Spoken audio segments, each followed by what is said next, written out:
Dans le tumulte de nos vies trépidantes, nous sommes sans cesse confrontés à une multitude de défis, qu'ils soient personnels ou professionnels.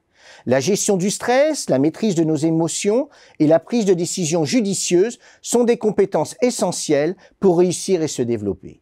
Pourtant, il existe un art subtil, une stratégie à la fois simple et complexe qui peut nous aider à naviguer avec aisance dans ces eaux agitées, la stratégie on-off.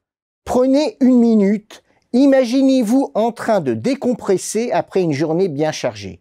C'est le moment où le stress s'envole, où la tension diminue, où nos pensées s'évadent. Nous sommes en mode off, un état de relaxation et d'évasion nécessaire pour recharger nos batteries mentales. Mais dans un battement de cœur, tout peut changer. Face à des défis stimulants, des situations exigeantes ou des moments cruciaux, nous devons passer en mode on. Un mode où notre concentration est à son comble, où nos émotions sont maîtrisées, où notre réactivité est à son zénith. La clé du succès réside souvent dans notre aptitude à jongler entre ces deux états d'esprit, à passer de l'un à l'autre avec fluidité et efficacité.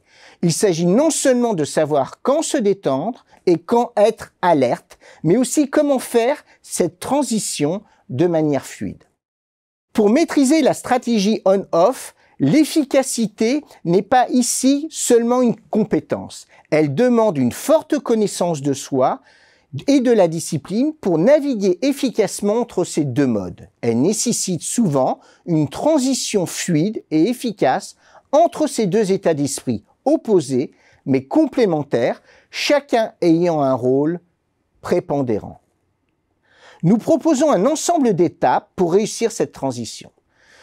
Tout d'abord, identifier les signaux faibles. Une compétence fondamentale pour tout manager est la capacité à décrypter les signaux subtils que notre environnement émet. Ces signaux peuvent indiquer un besoin impérieux de changer de mode, nous permettant ainsi d'optimiser notre réponse en fonction des circonstances.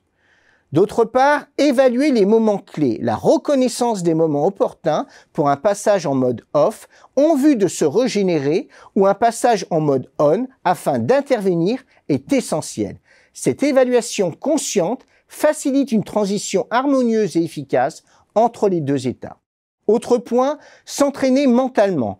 Plusieurs études ont montré que rester concentré tout au long de la journée sur plusieurs tâches sans véritable pause était en réalité contre-productif et qu'il était nécessaire d'offrir des pauses régulières pour recharger le cerveau. De même, des techniques d'entraînement mental spécifiques peuvent renforcer la concentration, la maîtrise de soi et la réactivité, augmentant ainsi l'efficacité de l'individu lorsqu'il fonctionne en mode on.